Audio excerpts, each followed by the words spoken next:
Hey, listen up. Everyone Loves Guitar listeners can now get 20% off all merchandise at guitarmerch.com. Just enter the discount code VIDEO in your shopping cart and enjoy. Get your Everyone Loves Guitar t-shirts, hoodies, and mugs, as well as other cool music and guitar t-shirts. Just enter VIDEO as your discount code for 20% off at guitarmerch.com. Welcome to Romera Records Virtual Cast. Today we have on Craig Garber. How's it going, man? Great, Jackson. Thanks for having me. Yeah, so again, like I was telling you, I found you on Podmatch. I usually like to tell people where I find the people so that they'll know, how we can communicate and how people get podcasts and everything. But yeah, it's always been great through there. And as I saw that you do music and you've written books and all kinds of stuff. You did marketing, so I'd love to get into just how you been in the music business and everything that you've done with that. Sure. I'm kind of like a periphery in the music business. I have a podcast called Everyone Loves Guitar, and I guess we're the largest musicians interview podcast out there. We've become over the last 4 years. I mean, I've dropped, I don't know, 1,100 episodes, probably close to 900 of original content, and then we have some rebroadcasts of others, and then I have some other businesses now that I'm started that are periphery, but the platform all comes from Everyone Loves Guitar. And I was not I knew nobody in the music business. I've only been playing guitar about 5 or 6 years. I've been a music fan my whole life, like diehard, but this is as much a surprise to me as it is anybody else, where this has come from and how it's grown. So when you started doing the podcast and everything, does it seem like it was something that was easy for you to do, or because some people just aren't natural talkers? Like some people struggle to conversate with others. So yeah, it seemed natural. Yeah, I have worked really hard actually to learn how to talk to people, and I've been in sales since 1989. So if you're not a good talker, you're not going to succeed. But the whole key is with being successful in sales is not talking, it's listening. Yes. Yeah. And that's the whole key to talking to people in general. It's listening. It's not, especially it's when I'm having a guest on, it's their show, not mine. So I try to minimize actually what I'm saying, but I'm really focused on listening. And when I do communicate, I try to make it economical. It's like when music, if someone could play something in 5 notes and really like, oh my God, why does B.B. King do that? Or, and then somebody else will just, and it's like, oh, this is awful. This is about 2,000 notes, but I haven't felt any of them. So I think being economical when you speak is kind of helpful as well. I tell people all the time that you have to be able to fully engage in listening. That I actually did an audiobook for a guy, and the book was like about emotional intelligence. And in the book, it was talking about you need to basically, when you're in the conversation, you want to be there to listen. Like don't listen just to react. And because like sometimes we can be hearing somebody talk and we ready to answer, but it's like, hey, just listen. And if you have a thought, if it's that important, it'll come back to you. But otherwise, just sit there and listen. Yeah, that's important. And you have a great voice. I could see why you've done audiobooks, man. That helps a lot. Yeah, a lot of people having. I was gonna say a lot of people have been telling me that, and it's funny when I tell them like, oh, I do audiobooks. So. Well, it's not. I mean, I'm not surprised. Your voice is. There's different voices that make people comfortable. So your voice is very. You have that pitch, and it's. You're not like, it's like very relaxed. It's kind of zen, and you want to get engaged with people like that. Yeah, I was talking to a friend about certain people in music. It's like their voice, they might not be the best singer, but you just like listening to it. It's really hard to explain. It's like yeah, they're not that great of a singer, but I'm okay with just listening to it. Like however they pitch the voice. Like some people can just get away with, like a hum. Like some people, I don't know if you know who Kid Cudi is. Yeah, of course. Yeah. I don't think Kid Cudi's some great singer, but he does this hum on a lot of his music, and everybody loves that Kid Cudi hum because Yeah. it's just so rhythmic, so smooth, and those are cool things to have. I mean, he's just blessed to have a voice like that. Yeah, absolutely. Yeah, my younger son turned me on to him a while back. He's a big fan. He's got a phenomenal documentary on Amazon, and is basically just about his whole life. I can't remember the name. It might be like Cutter or something like that, or might have to deal with his first name. But yeah, basically during the whole documentary, it takes you through his discography.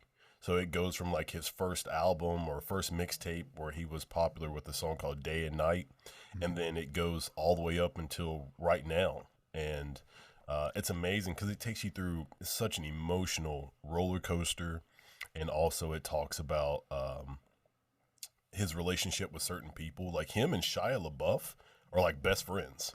That's pretty weird.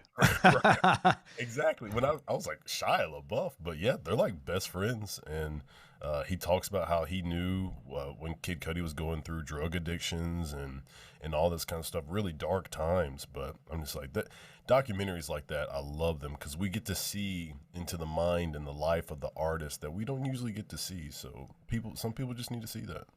Yeah, that's why I like doing my show because it's not we don't talk about gear or anything. It's a bio. How did you get from point A to point B? And like you, I'm super curious about that. I'm always feeling like I'm behind the eight ball. So if I get one other thing, it doesn't have to be related to any of the businesses or personal situations I'm involved with. But a good idea is a good idea, and I'm always looking to hear good ideas. So Absolutely. I think the best way we can pick up different things is like through podcasts because we get to ramble and rant on things that we don't usually get to with people who aren't familiar with what we're talking about. If you're an engineer or if you're just a producer or an artist, whatever you do, it's great to just talk about that kind of stuff because you're like, oh, finally somebody knows what I'm talking about. They get what I'm doing. So, so with your podcast, you say you do a lot of type of biography type stuff, getting into the life of the person. What are some things that have come up in the podcast that you feel like are noteworthy? oh my Lord, like the number one question I get usually is what's your favorite episode? And I don't really have a favorite episode, but I have certain episodes and certain people that touched me personally for various reasons. So I had I had a there's a lot of most of my guests are baby boomers and up, 40, probably over 50, and I'm 58. So it's the life experiences are fairly relatable, Yeah. even if we're from different places and whatever. But you live long enough, you're getting burnt on something of life, and so that's relatable. But people have talked about a lot of sober stories and alcoholism in the family, drug addiction. But there's three people that in particular I was just blown away. I had a guy, a touring and session bass player out of California named Al Berry. And Al grew up in Philadelphia. His mom, I think, was raised by his grandmother. No, raised by his mother and then his grandmother. They were both really good parents to him. And he had a situation there where he was sexually abused by some of the local kids when he was, I don't know, 13, let's call it like that. He was a smallish, scrawny little kid then. And first of all, just being able to talk about this stuff, he's done a lot of work, that was evident to me. Anyway, 3 or 4 years later, he was very involved in music. Things were going well for him. He had a great girlfriend. He had been working out, so he had grown physically. And he's sitting on the bus going somewhere. And bus stops, people get in, and one of the guys who sexually molested him gets on the bus. Mm. Right, that's pretty heavy, and Yeah. sits down a few seats ahead of him. And I'll never forget what he said. I said, how did you handle that? How did you not like jump out of your seat and kill him?" And he said, Craig, I he said I knew I could never get that stain off of me. Mm. And I thought that, and he actually had empathy for the guy because I think the guy's mom was like a lesbian. And, this is back in like the late 70s, early 80s, in the projects, in black culture. That's not particularly hip, especially back in the day. So he had managed to somehow have some empathy for this kid, which, I mean, the grace that he had as a young man still himself, that blew me away. That really blew me away. I had another guy on the show. He's a well-known luthier. A luthier is someone who works on guitars and builds guitars. He's a pretty well-known luthier online. I've never heard that phrase before. What is that? Yeah, luthier, Luthier. Yeah, it's just a craft. It's the craft of guitar building and working on guitars. And his name is Joel Wilkins. And so I think I met him because online somewhere, he used to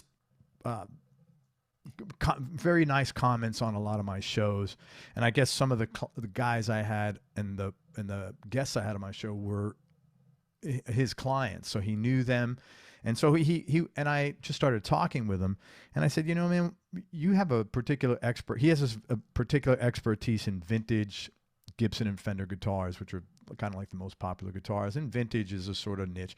So I said, you know what? I think my audience would like that because 80% of it's called Everyone Loves Guitar, but 20% of my guests are not guitar players. There are other people in the music industry, keyboard, bassists, drummers, and but I thought it would be a good guest. And he sends me his bio, and in his bio is a story about how he was in a car crash. He used to race cars and motorcycles. He was in a motorcycle accident at 18, and he's a paraplegic. Mm. I had no idea he was he's in a wheelchair. Yeah. And I asked him, I said, can we talk about that on the show? And I always, sensitive stuff like that, we don't record live anyway, but I always ask for permission to do that. And it's weird when you ask for permission, people are like, "Oh yeah," but if you don't ask for permission, I think they'd be really pissed off. Yeah. And I wouldn't do that. That's just not me. I try to be respectful to everybody. Anyway, so what I thought was so cool, and I really admired him, is in today's day and age, Jackson. I see people complaining on social media, whining about everything. Mm. I remember I saw one guy. He was like a little bitch. He's whining on social media about how he called somebody. They didn't call him back, but he saw them posting on social media. I mean, first of all, how narcissistic is right? I mean, all the shit going on in the world, right? He's not complaining about his mom has cancer. He's complaining about someone didn't return it. Like, what a little bitch. I mean, I hate to sound so like condescending, but like, anyway. So, and meanwhile, you got Joel. He's in a wheelchair. Nobody knew. Nobody knows. So I was blown away by, to me, that guy's a hero. Mm. And then I recently had Beth Hart on my show. She's a pretty well-known singer, incredible soul singer. Just beautiful voice. And, she's had a lot of trauma, and she was just very open in talking about it. She was raped at a 12-year-old by like a 40-year-old dude that she was kind of in a sexual relationship with. And I mean, like, she struggled with addiction and a lot of other things, but just to, the things people go through in life are not, you always think, oh, if I didn't have to deal with this.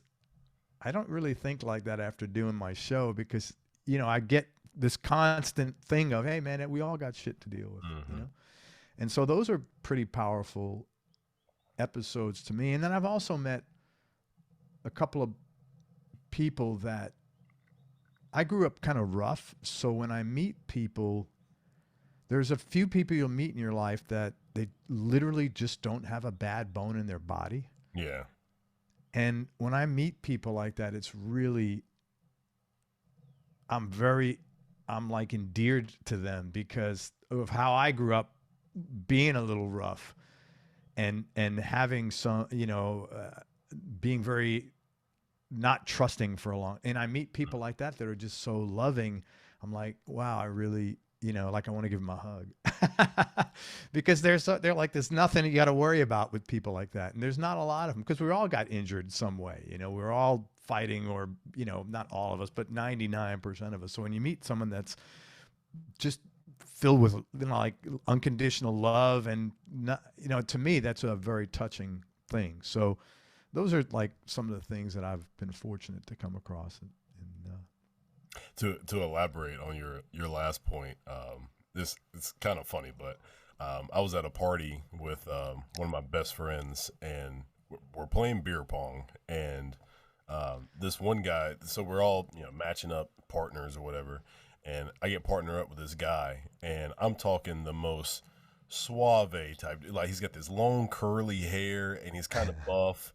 And it's great smile, good looking guy, and he's like, we're gonna be partners, and I was like, yeah. He was like, all right, cool, man, let's have a good game. I was like, all right, weird. And then I took a shot, and I had missed it, and he was like, oh, you'll get it next time, man. And I was like, is this dude messing with me? Like, I was like, is he, just trying to piss me off or something? But he was actually like a genuinely nice guy, good looking guy, and he was really cool. And at first, I just had this perception, I was being prejudiced on it. I was thinking he was just being a douche, but he was actually Right. super Yeah. cool. And it was just so weird. Like, you're not used to somebody just having it all together. You know what I mean? Like he was just a genuine person. So when you find people like that, it's very relieving that we got nice people in the world compared to the people like you were talking about who get upset when somebody doesn't call them back. I mean, the guy's like 50 something. What kind of coping skills have you like? I mean, you need some help, man. If that's and then you're screaming about it.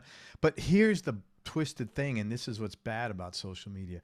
There's always 5 people out there to validate your stupidity. Oh. Like, oh yeah, that's terrible. They, that was so mean of them.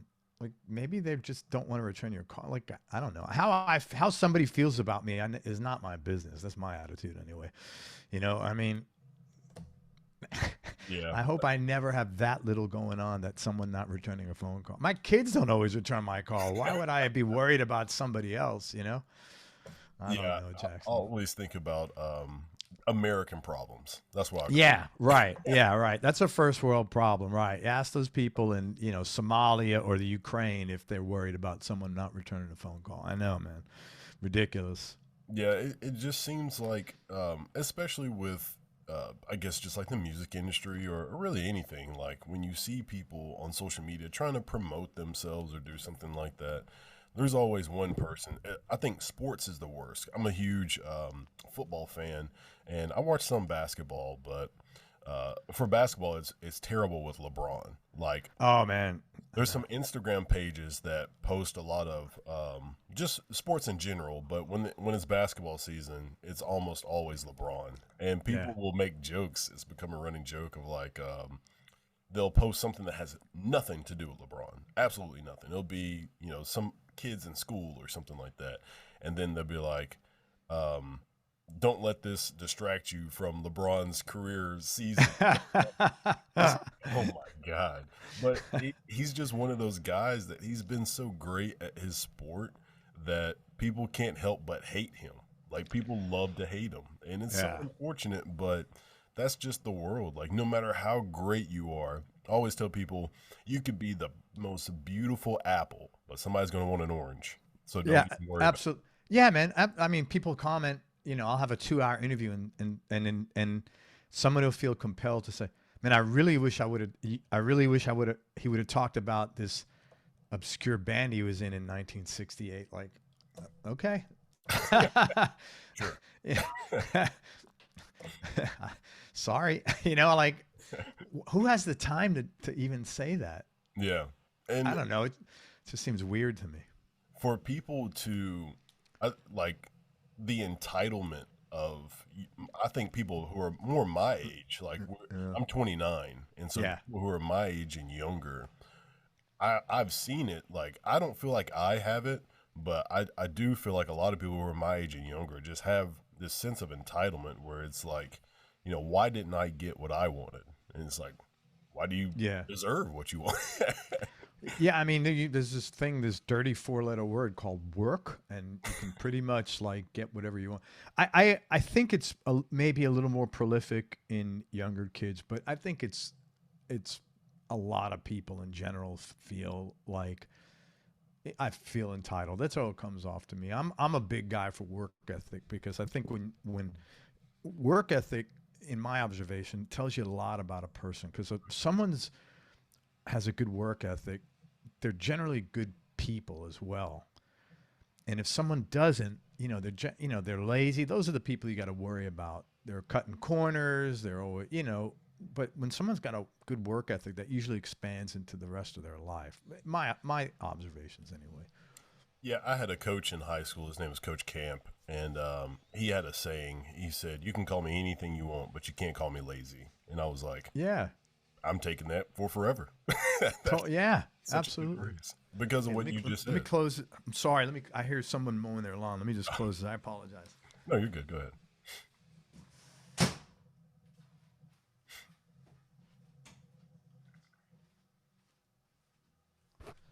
Sorry, man. I apologize. There's a famous YouTuber that I usually watch his like camera reviews, and he'll have to stop everyone. Like he'll put it in his videos, and he's like, and then he'll show him stopping, and he'll just put like in text like lawnmower noises or building noises because Right. wherever he's at, there's just like always mowing the lawn like during his videos, and he's like, ah. It happens. Yeah, I leave stuff like that in my shows as well. I mean, I'm like, if you're looking for perfection, I'm probably not the show that you want to watch. So to me, doing that shows people like you being genuine and like Yeah. just being open and realistic. And I think that draws more people to you because like when you have like this, I want to say like a cookie cutter like type show where you try to just be perfect, it's sometimes like it's great. If you have great quality, it can be great. But Sure. sometimes I think that like raw feeling to it, and that's why I post this podcast like that. I just, I start it from when I'm welcoming the guest, and then end it when I'm saying thanks for everybody tuning in. And so that I do that so that everybody can see like, there's no smoke and mirrors. It's just me and Right. that person, genuine conversation, and we're just getting to know each other. Yeah, I think I'm the same. And I think the good thing about podcasting is you can do what works for you. Like, I have a buddy and he has a show and he's like edits everything out. And that's just not my thing, man. And I'm not worried if someone, and you know what? I don't get any really, I don't get any, no one's, I'll tell you a funny story. There was one comment I got. This was really funny. I've done, like I said, 900 shows in 4 years. So statistically, something's got to go wrong. It's just not possible, right? So early on, maybe in the first year, I had a pretty big guest on the show. And I'm trying to think who it was. This is another problem. And you had so many guests, you don't. It was, oh, I'm embarrassed. A guitar player from a real successful band. Anyway, that's not important. I see it back early on. I would watch people's comments. How many stars? What were they saying? And somebody leaves a note there. It says, "I can't believe this guy went to the bathroom and left the podcast running." And it's going to happen. Yeah. That I did go, and I wish I would have known who the guy was. He gave me a 1-star rating, deservedly so. But I wish I would have known because I would have thanked him. Because I went back in there, I saw that, and then I cut that part out. Oh. But what happened, I just said, "Hey, I have to run to the bathroom." I went to the bathroom, came back, and then I forgot to cut it all out. So that I will cut out. Bathroom breaks, stuff like that. And I always, too, sometimes people will say things, negative things about people that I think are going to get them in trouble. So I always make a note, and if like someone will say, "Oh, I worked for that bastard, and he never paid me," and so I'll make a note, and at the end of the show, I'll say, "Hey, listen, it's your it's your interview, but I would prefer if your career doesn't get ended because you came on my show. I'd like to edit that out. And then you're like, oh yeah, please, but outside of that, I don't have too many edits. Yeah, it's all about being able to understand like what your audience is going to be okay with, and then also like moralistically, like what are you okay with? Mm-hmm. How do you want people to perceive you and your podcast? And I'd never use like bad language and stuff, but I tell people, yeah, fine, because I want people to be themselves. Like, Yeah. you want to cuss, go ahead, cuss. I don't care. And even so, I never drink, but last night I had a guy. He was like, "Hey, can I bring some beer?" He didn't bring the beer, but he ended up drinking with me because I had some tequila in the studio just in case for the guest.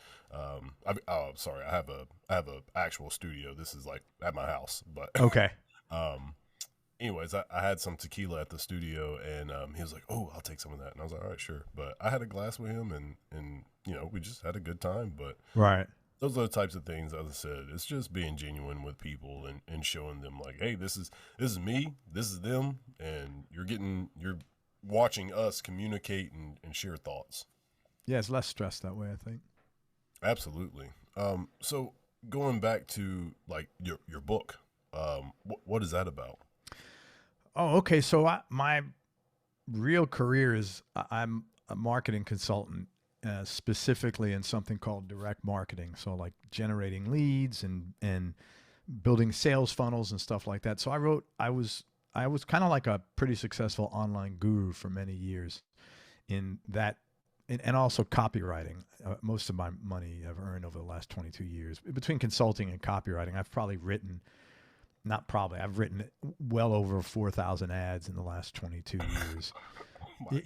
Between emails and sales letters and ads and this is old school, in magazines and newspapers, online webinars, everything. I've done a lot. But so I wrote a book years ago called How to Make Maximum Money with Minimum Customers. And it was just like 21 different marketing strategies that I've used. And, it's funny, I go back and look at it, and I was a very different person then. I was a lot less approachable. And so that's the only thing, because the content in it is good still. But when I meet people now, I say, hey, I was thinking of getting your book. I'm like, okay, you'll learn stuff, but let me just, I'm a little different now. So, but I got out of the guru business because of that. Because,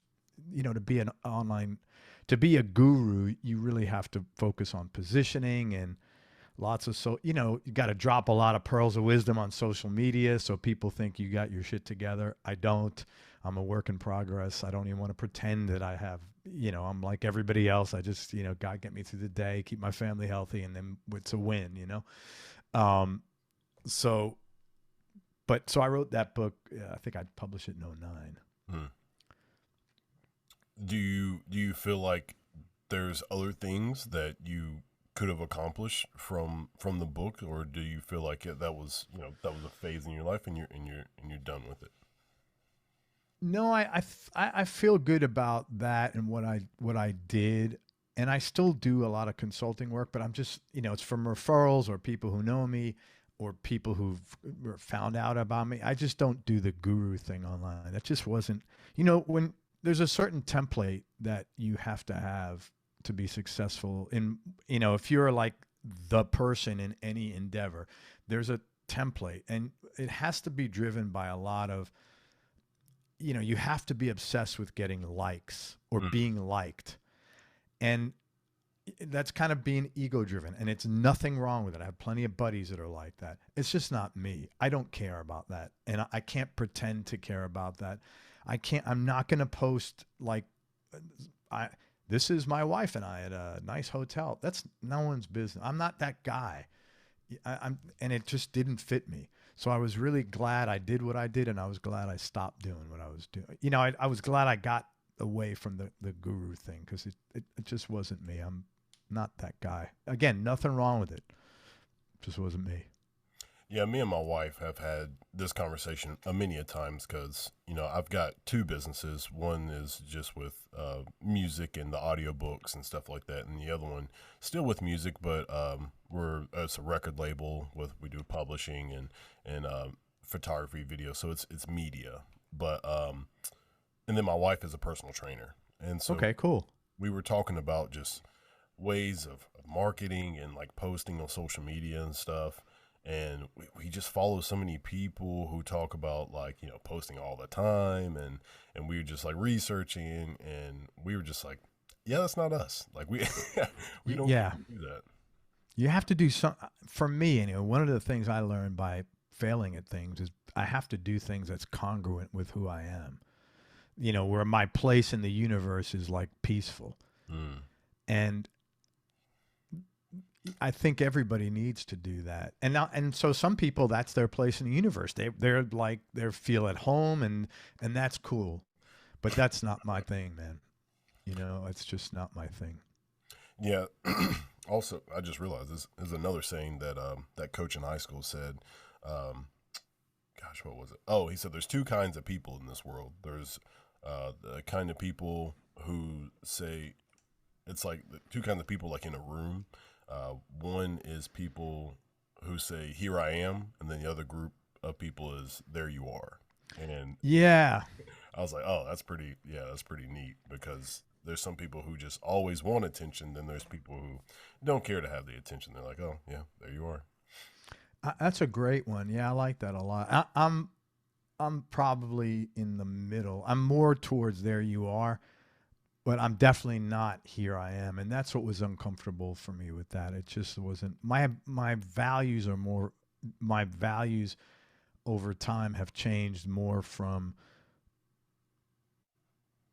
I still enjoy business and working and I enjoy earning good money and I enjoy the hard work. I don't identify myself with that anymore. Mm. That's not what my identity is more wrapped up in. We're in a good position now. My wife and I have been together 29 years. That's really important to me. We have 3 kids. They're all out on their own. They're doing, those things are far more important to me than work. I still work hard, but my identity is a little different.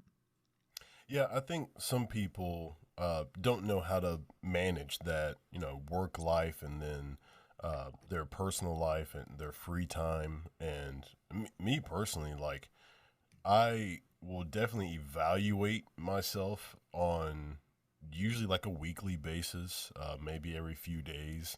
I'm like, okay, like, how much work have I gotten done? How much fun have I had? And how much Right. time have I spent with my wife? Like those Right. are like the three things that I evaluate my week because if I feel like I haven't gotten that much work done, then it's like, okay, why haven't you gotten work done? And is it because you've been having fun or having fun with your wife? Like, if those are the three things I care about, I just basically want to balance those things to, am I working? Am I just having fun? Whatever I'm doing, or am I spending time with Rachel? And the better I can balance those three things, and the more I can shift having fun and having fun with Rachel and doing that while working, that's great. But it's for mental health. You've Yeah. got to just balance that kind of relationship in your life. Well, I give you a lot of credit. You're a very smart person. I wish I had your intelligence at your age, but that's the right. Yeah, man. I mean, seriously, it's. I think that's a real healthy, like you said, for your mental health. It's, life's tough enough. It is, and I don't think that some people really understand that being able to grasp like what am I thinking right now? To be able to just stand still and pause and just take a break in your day and just be like, okay, like how's my day been? What have I really accomplished? What am I doing? And when you are able to do those kinds of things, it makes you more efficient. Your anxiety goes way down. Like you are able to just function better. And a lot of times, it may be like what you're eating or how you've been treating other people. You might not notice it, until you do take that time to self-evaluate. Because when you are in a state of just like go, go, go, which most people are nowadays, or most people might pretend that they are. Yeah. But when you're doing these things, if you don't self-evaluate, then you might self-destruct. And Yeah. that's I agree with you. that's a problem with I think even young people or older people. Like the world is changing for everybody. There's no age group where the world's just standing still. So you got to adapt, and then but you also got to take in for yourself and understand, like, all right, am I who I want to be? I I love sayings, but No, uh, I do too. I think you got to have some guiding things. Then they're great for that. yeah, I had a saying for myself. It was you are who you are because you've been doing what you're doing, and you'll be who be because that you'll do what you want to do. And so Yeah. you've got to figure out, like, okay, I'm at where I'm at because I've been doing, or I've done what I've done. So it's nobody else. There's no exterior factor that is really controlling you. It might, steer you left and right, and rain controls how you drive, but Sure. you still got a destination, and if you go there, that's up to you. Rain can affect how fast you get there, but it's not going to affect the destination. So that, anyways, I was saying all that just to say you got to figure out, how you're going to live your life, and just do it. Yeah, and I think doing things like walking, Oh yeah. like when I go walking, man, it, that's time to evaluate for me. That's when okay, what's going on? Where am I at? And I get a lot of stuff, a lot of that self evaluation you talked about done there.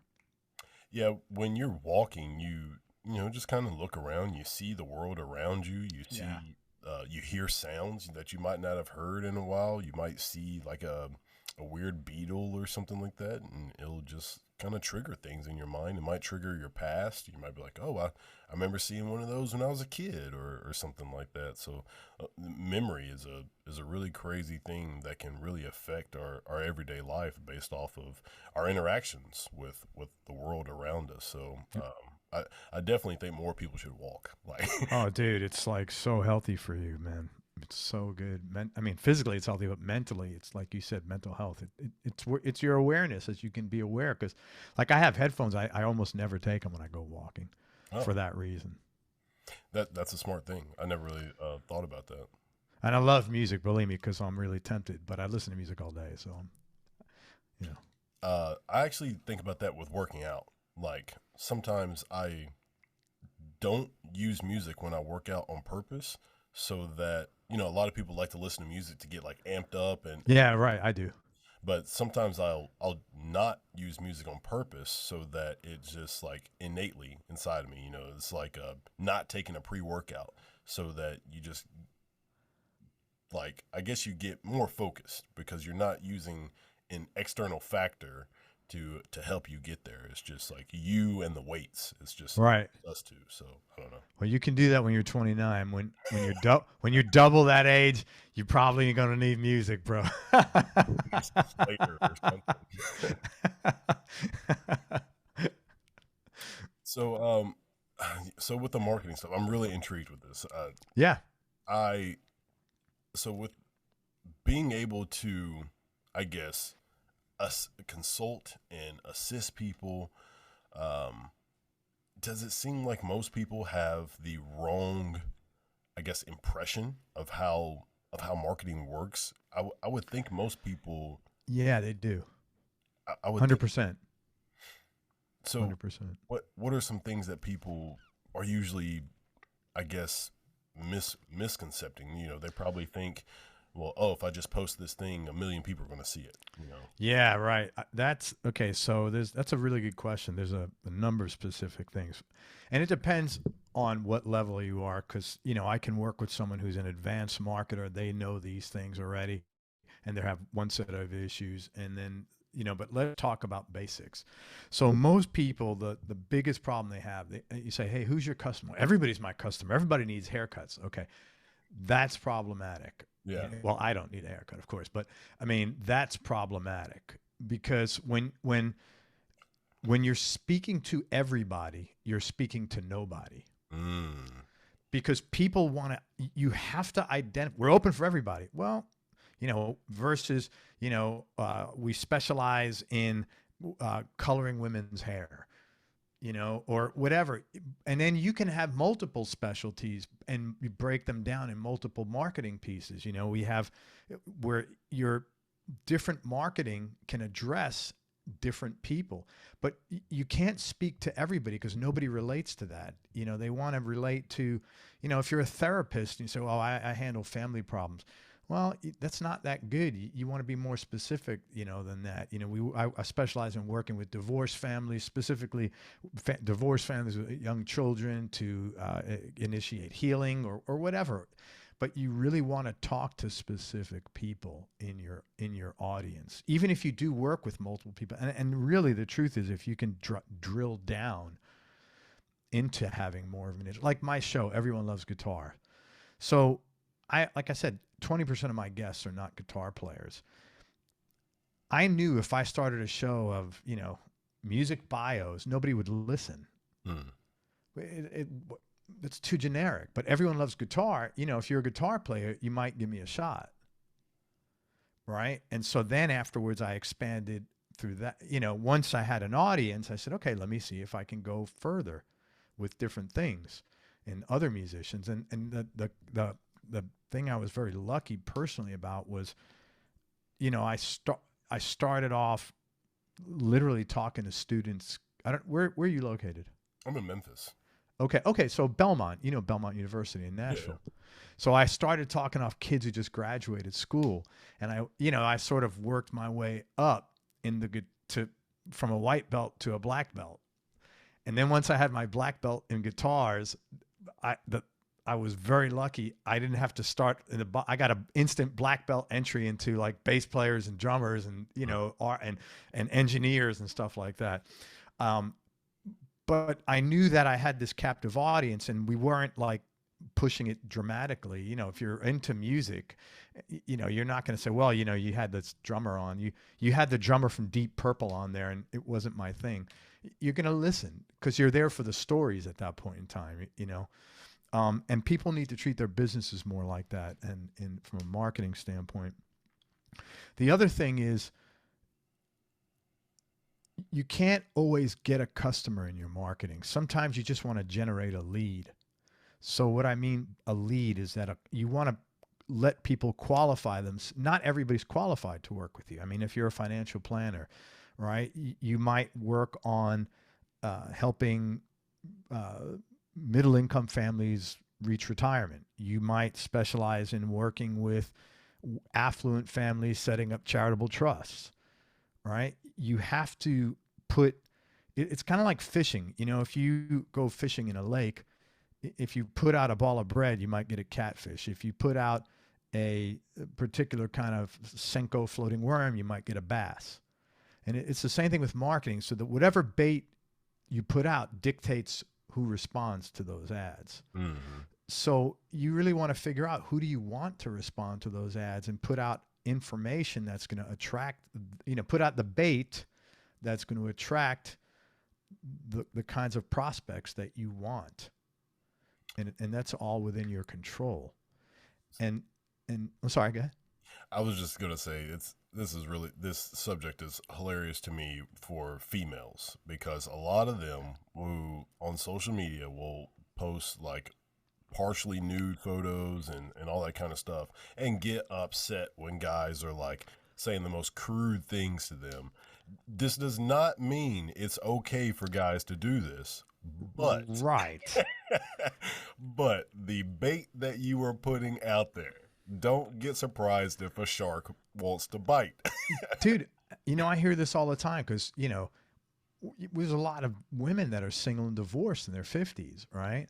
And a lot of them will, I don't know if it's to spite a former relationship, but they're walking around, new set of bolt-ons, low-cut top, and then like you hear them, oh, men only want one thing. Well, you're leading with that. That's you're marketing that. What are you think you're going to attract? Yeah.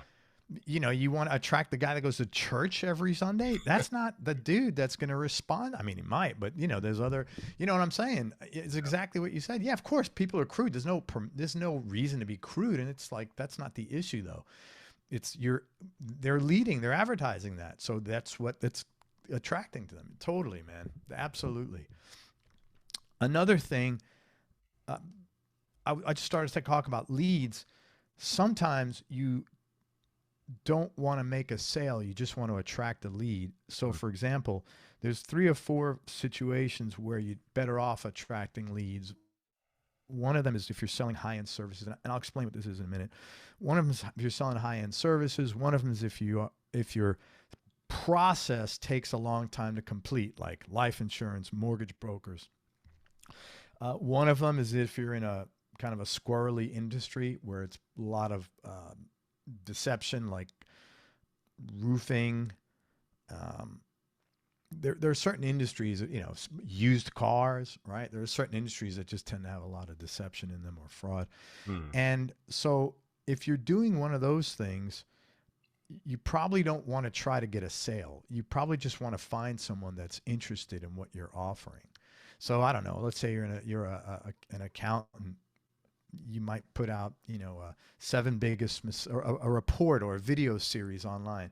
7 biggest mistakes new business owners. If you're interested in working with new business owners, 7 biggest mistakes new business owners make when setting up their books or whatever. But that's the kind of thing that your client, if you handle new businesses, would be attracted to. You're not trying to make a sale. You're just trying to educate them. And sometimes, especially in these situations, people need romance. You go on a date with a woman, you don't like, hey, listen, why don't we skip dinner, drinks, and, a walk in the park, and let's just go to bed. That's probably, you could try that. It's probably not going to work effectively. Yeah. So there's a romance process in business as well. And it has to do with people getting comfortable with you. They don't know you. People have to know you, like you, and trust you before they're willing to buy from you. And so many times generating a lead and courting somebody effectively in a business scenario is the way to develop that rapport. And then you stay in touch with them through email, social media posts. And at some point in time, they're going to say, hey, I've been following your stuff a while, and I started my business 6 months ago, and I'm at the point I need some help with my accounting or whatever service you're providing. So generating a lead versus getting business, that's another big thing that people don't do. Yeah, I've always thought that it's always great to kind of, throw out those appetizers to a person before you give them the main course, because you want them to feel basically just comfortable. You want them to feel like what they're doing is a good decision, because that's why. That's important. What you just said, they have to feel it's a good decision. That has nothing to do with you. Yeah, absolutely. Because, if whether you're going car shopping or something like that, as you were talking about, like those deceptive types industries, everybody always feels like they're getting scammed. That's everybody's initial thought. So if you can make people feel as if you're genuine, it's not a scam, then they're going to be more inclined to listen to what you have to say, and they're going to be more inclined to feel good about the decision that they're making. Because if people don't feel good about the decision, number one, it's going to take them longer to make that decision, and number two, it's going to take more to convince them that it is a good decision. Like as we were talking about the dating analogy, if you are super sketchy with a person, like, your profile picture is an animal and that has nothing to do with it, it's going to take a person a while to be like, okay, should I go out with this person? Like, should I trust them? But the more upfront you are, and the more you have all these signals of, yes, I'm real, yes, I'm okay, like, then it's easy for the person to make the decision. Yeah, easier. And like, if you're coming from a sketchy industry, you'd want to say something like, look, let's be upfront. There's a lot of roofers, or whatever the industry. I'm not picking on roofers. There's a big thing down here in Florida that, these guys are going around saying, hey, we can get you a new roof and they're like, there was a hailstorm and you're entitled to a new roof. So they're just basically ripping off insurance companies. That's why it was in my mind. They got signs all over the place now. Anyway, you want to address, say, hey, the roofing industry can be kind of sketchy from time to time. For example, this typically happens, and you address these things. And I want you to know that, here's what we have in place so that that we're not doing any of these things. Right away, you're dealing with the issue, and like people lower their defenses that way. Yeah, I actually, it's funny you keep talking about roofing. I actually work for Owens Corning, and yeah, they make don't they make the they make the shingles. Yeah, right. And they do that and the insulation and stuff like that. Right. But something sketchy that happens that we know. So when basically Owens Corning works like it's a manufacturing plant where we make the shingles, but we get orders. So Home Depot might make an order of Oak Ridge or Onyx Black is the color, and so we'll have to make that product. So we'll be making that product. It goes out the door. Truck drivers come up, they pick it up, they take it to the store. Well, what happens is people will they'll hire a roofing company, and the roofers are smart. They know what the shingles are supposed to look like. Well, what happens is they will put the shingles on the roof knowing that they're bad shingles. Like they'll evaluate the shingles and be like, oh, these are bad shingles. They'll put the shingles on the roof, and then they'll tell the person, hey, there's something wrong with these shingles. These shingles are bad. And so the person will be like, oh man, I need to get new shingles. They'll tell the insurance company and then be like, well, you got to take it up. So the roofers get paid to put those shingles on the roof, and then they got paid to take the shingles off the roof, and then get paid to put new shingles back on the roof. That's crazy, man. Yeah. Wow. That's crazy. Yeah. So you'd want to address something like that. And they're like, hey, these are things going on. We have an auditing process where we look at our shingles. We'll show them to you. We make sure they're not bad. Of course, if you are sketchy, you won't be doing that. Yeah. So, but yeah, those are the kinds of things that are important to do. Yeah. And for people to, I always think it's great for people to just be well-rounded because of just stuff like that.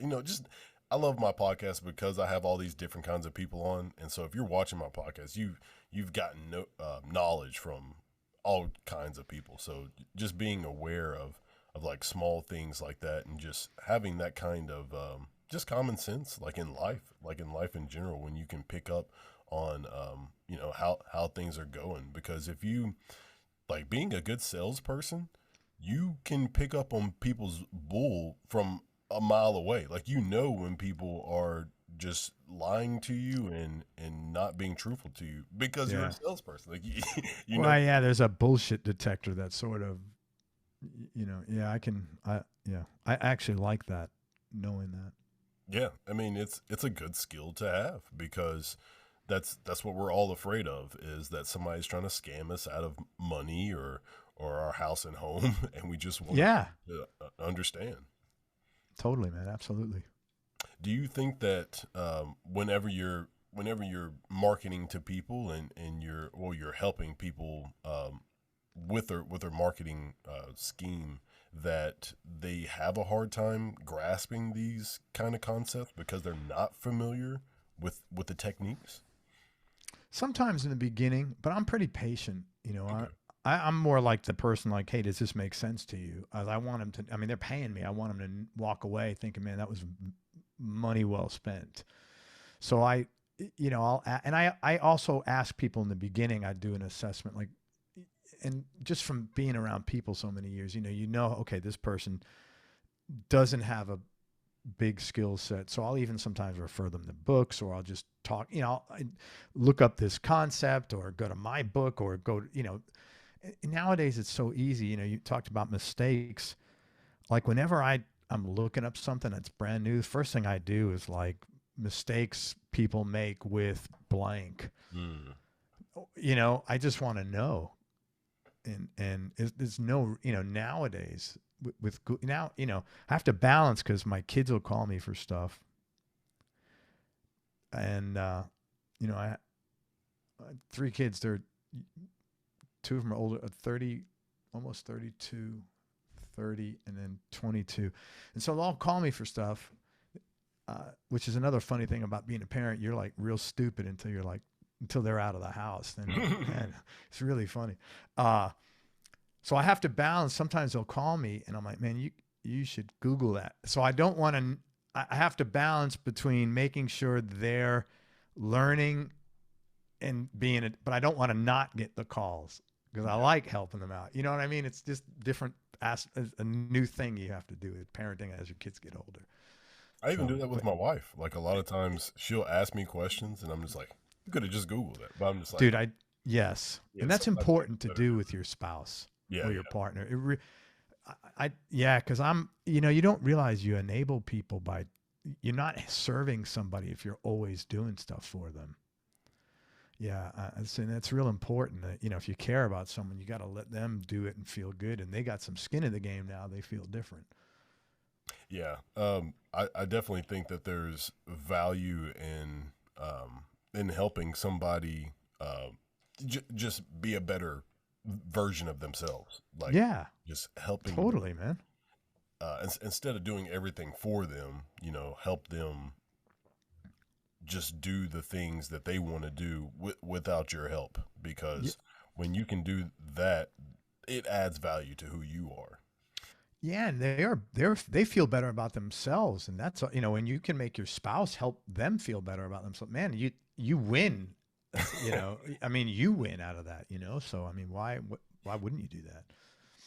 Yeah, and if you are doing those kinds of things, I think it helps you become a better. It helps you understand things better. Like, so last night I got done with a podcast and it was like 9 p.m. and I had a guy that wanted to come and learn engineering, audio engineering. So I was like, yeah, man, just come on by. So I in your studio? Yeah, in my studio. And so I think we stayed there till close to midnight. And I just taught him, the basics from recording all the way to how to EQ, how to compress. And he's actually a rapper. Like he is a good rapper, but he just wasn't used to learning like what is compression, like what when you EQ, like what are you really doing? And he's like, oh man, that makes sense. He just kept saying that, like, oh, that makes sense. Oh, that makes sense, because he just didn't know those fine details. And when I'm having to explain it to him, it makes me better at what I do because I have to actually know what I'm talking about. I can't BS him through it. I've got to actually know what I'm talking about, because if he can't hear the difference in these things or understand the difference, then he's not going to really find the value in what I'm trying to give him. Like we were messing with an 1176 plugin from Universal Audio, and I'm trying to describe to him an attack. And have you seen the funny memes of somebody and their mom and trying to explain what compression is? No, I have to look at. It's really where do I look for those, man? That would be funny. I think you just have to like Google search it, because I don't even remember where I saw it, but it's really good. And it's engineering memes, basically. Yeah, it's audio engineering memes. Okay, and that's hilarious. So the one is like, okay, this is what a limiter is, and so it shows like a guy with like his head is through a roof, and it's so it's saying like that's the roof is what the limiter would be, and then showing like his head through that, and then the compression one's really funny because it's so true. So it's saying like your input is how loud you want your music to be. The threshold is how loud your mom tells you can play the music. The attack is how quickly your mom tells you to turn the music down. That's hilarious. The release is how quickly you turn the music back up after your mom has told you to turn it down. But that is compression. That is literally 101 what compression is. That's hilarious. Yeah, I would post a couple of those because I have had a lot of engineers on my show. But yeah, stuff like that, like even stuff simple as those memes, it helps people understand like what that stuff is. And when I explained it to him, he's like, "Oh, that makes a lot of sense." I'm like, "Yeah, it's those simple things. When you can find those nuances and be able to explain it to other people, they're just going to find value in who you are because you've become a better teacher, and just how you say things to people, not coming off aggressive, coming off as like, hey, I'm genuinely just trying to explain to you like how this stuff works. People feel comfortable around you, and they're willing to listen. Yeah, I agree with you 100%. Making things easy to digest is important. Absolutely. Speaking of that, have you done like video stuff, or you only done like the book, or what do you do?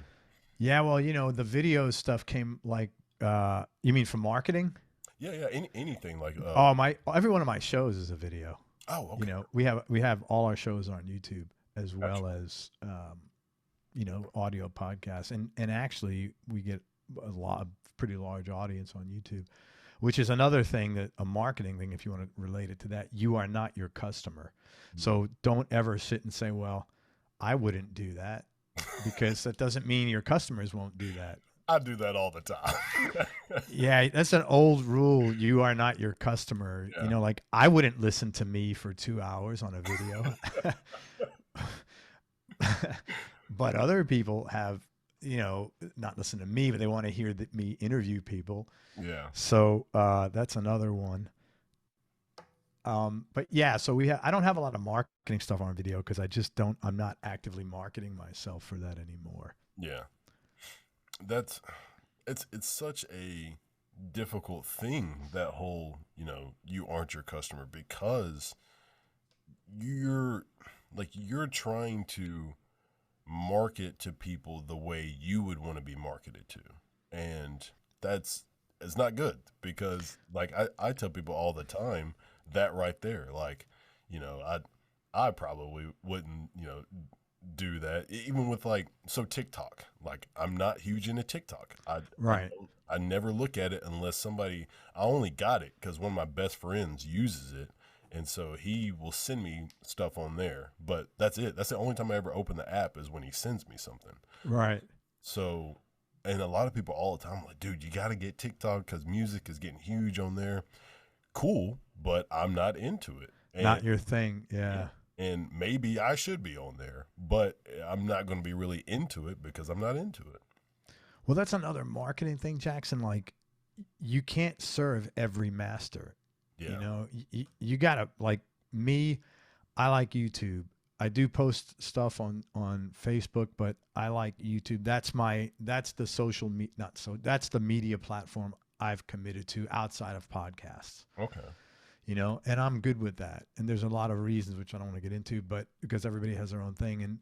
But that's another thing. Like, my wife is a realtor, and she'll go to meetings, and she'll say about all social media marketing. I'm like, babe, you just pick one. You can't serve all these. You'll never work. I mean, and just pick the one you like, is what I always tell people. Which one do you like? Because that's the one you're willing to work with. Whatever you like is going to be the one that you should work on, because why should you work on something you don't like? Absolutely. You Well, know? Craig, it's about time to wrap this up. Right on, man. It's been a pleasure talking to you about all of this, and I've learned a lot, and I definitely think that people will be able to take this in and be like, oh, that's I shouldn't market to myself, and these are things that Craig has definitely enlightened everybody on, is just being able to understand like what's going on with you, the relationship with you and your customers, and I'm glad that we are able to talk about stuff like this. Thanks, Jackson. I appreciate you having me. Awesome. So this is the time. Feel free to give everybody your everything, Yeah. or links and all that stuff. Great. So I run a Everyone Loves Guitar podcast. If you're into music and you're into hearing the backside of what makes people tick, check out the show. It's on. We have a YouTube channel, and it's also any place you can listen to where podcasts are distributed. I have another project I'm working on that's really close to being launched. It's called Music Licensing Profits. My partner and I have put together. His name is John DeFaria. He's licensed close to 9,000 tracks over the last 20 years. So we put together an online workshop teaching musicians and composers how to get into the music licensing business, which is probably one of the last remaining ways of getting, royalties and earning a good living from making music, because unfortunately people just don't buy as many products as they used to. And that's going to be at musiclicensingprofits.com. Again, it should be up within the next 30 days.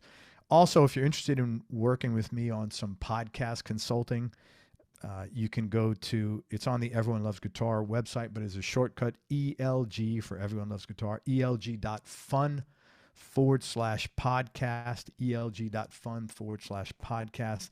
It's basically for experienced podcasters looking to get a little more out of their show and out of the fun they're having, or for new people who want to get started and avoid making a lot of mistakes. I've got 53 growth strategies listed on that page. We could talk about any of those or any questions you have in general. And basically, we can cover things like marketing, monetizing your podcast beyond advertising, how you differentiate your show from other shows in your same niche. A lot of people ask me questions about equipment. I'm not a big believer in spending a ton of money on stuff. As an example, I didn't get a decent microphone until I had like 600 episodes under my belt, and it was great. Nobody ever said a word about the quality.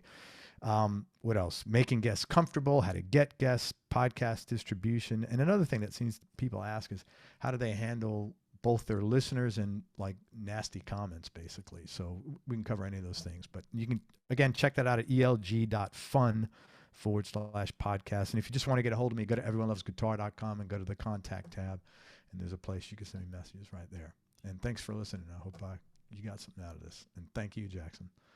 Awesome. Thank you, Craig, for sharing all that info. And please, everybody, go visit those links if you need that info. All right. Well, thank you for everybody for tuning in, and we'll see you next time.